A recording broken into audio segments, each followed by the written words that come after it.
Hola, konnichiwa, hello, however, what type of language you guys speak. This is Sybil. Yes, I am not using a YouTube account.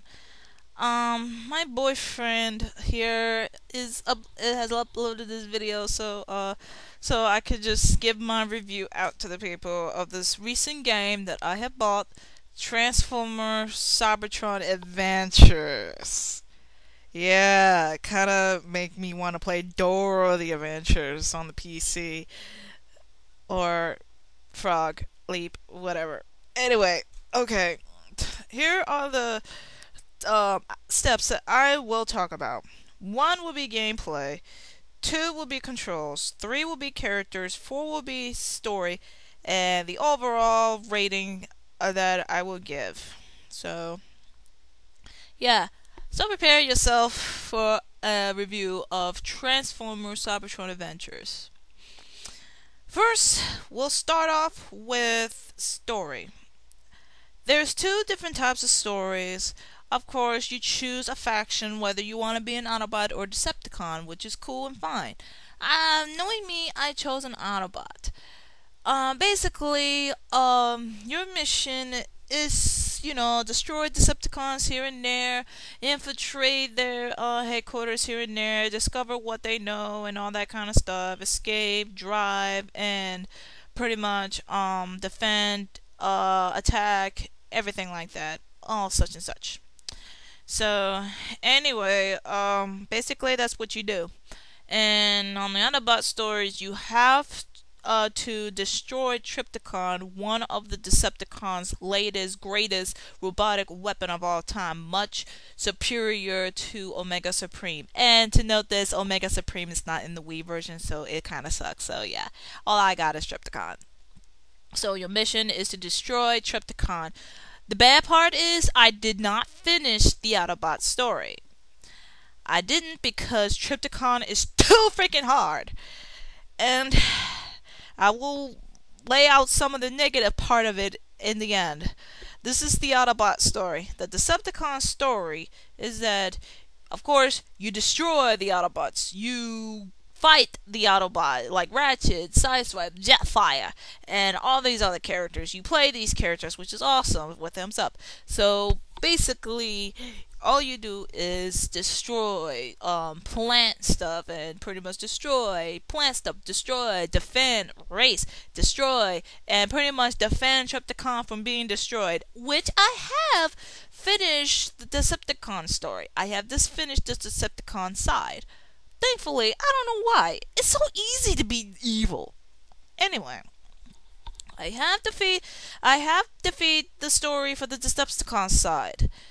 However, I have not defeated the Autobot side, so it's going to take me a while, and if I find a way to destroy Trypticon faster and take much damage, I'll let you guys know.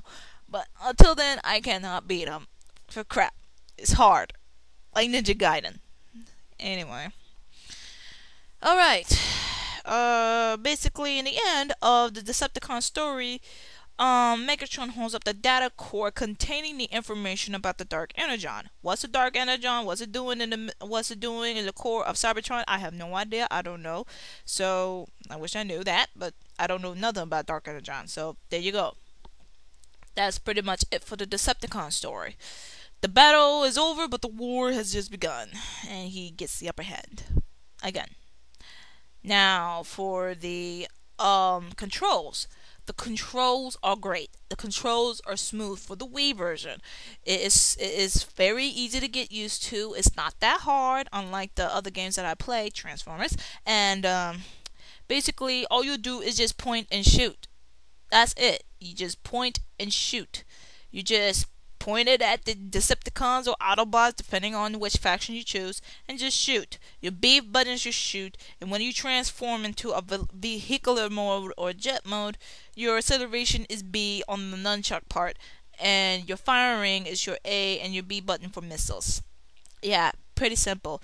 Jet mode, you just use the nunchuck sticky part, and you just move up for down, down for up, just like a jet. So it took me a while to get used to it, but after a while, it's very easy to maneuver in jet mode. So I say the controls are very smooth in this one.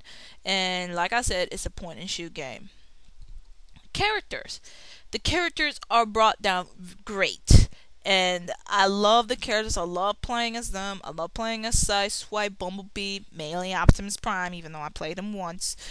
And Megatron, Soundwave, Starscream, especially Starscream, and also Jetfire.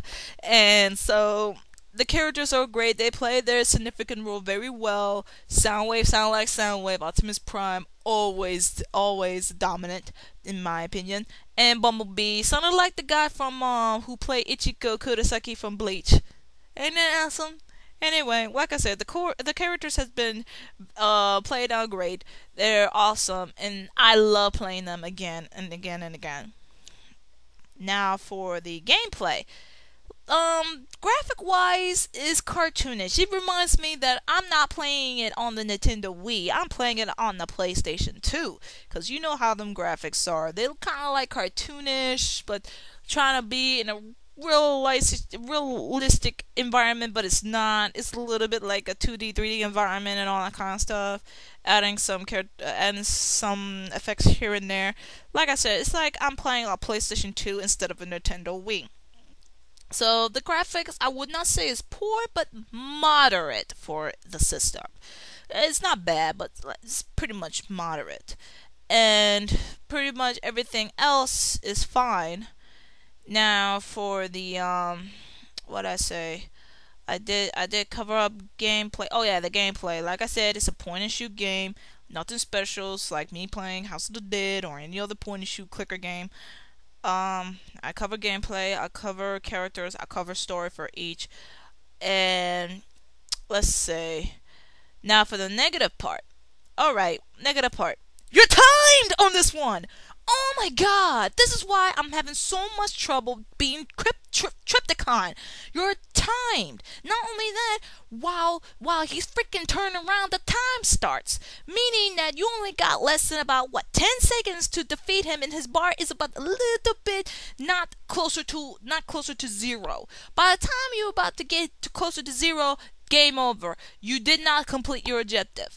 Not only that, it's just ridiculously, you're timed in every single mission. You're timed when you race, you're timed when you're trying to get the heck out of the building, you're timed when you're beating a boss, you're timed when you're trying to like destroy them energon cores, you're timed in defeating Trypticon, which is difficult and tedious. I tried 12 times to defeat Trypticon. None of it works. It's very hard to beat, but it's very easy to beat the Decepticon side than the Autobot story side. This is the reason why I don't like when I'm beating a boss, I'm timed. I don't like it. What do I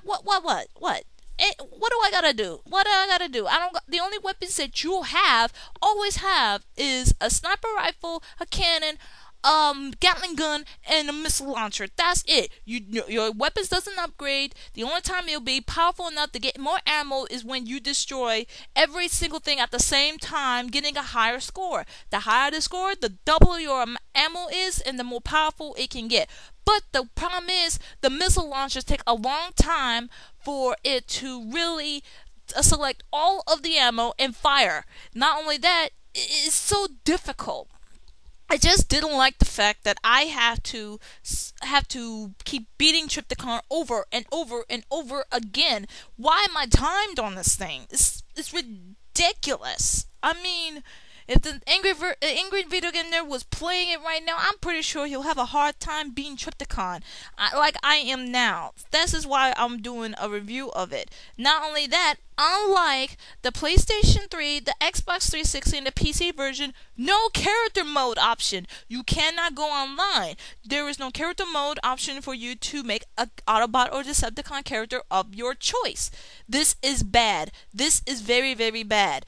And that's the very bad downside of it. This game has been watered down to the point where a 10-year-old can play this game. It's very easy, except for the Autobot story. It's simple for anybody to even play. I mean, I'm a sucker for Transformer games, so I get sucked in. This is I never have this much trouble beating a boss, being Autobot, and just and try to destroy my enemy. Trypticon is even 10 times harder than Unicron in the Transformer Armada game for the PS2. So, above all else, the characters are good, the controllers are great, the graphics they're moderate, but the timing and the missions and the bosses ridiculous. So, no character mode option, no online privileges, just an ordinary game. So, all I can do is this. My rating for this game is a 6.5. Yeah, a watered down version of Transformers Adventures. Well, that's pretty much it for me. This is Sybil, signing out.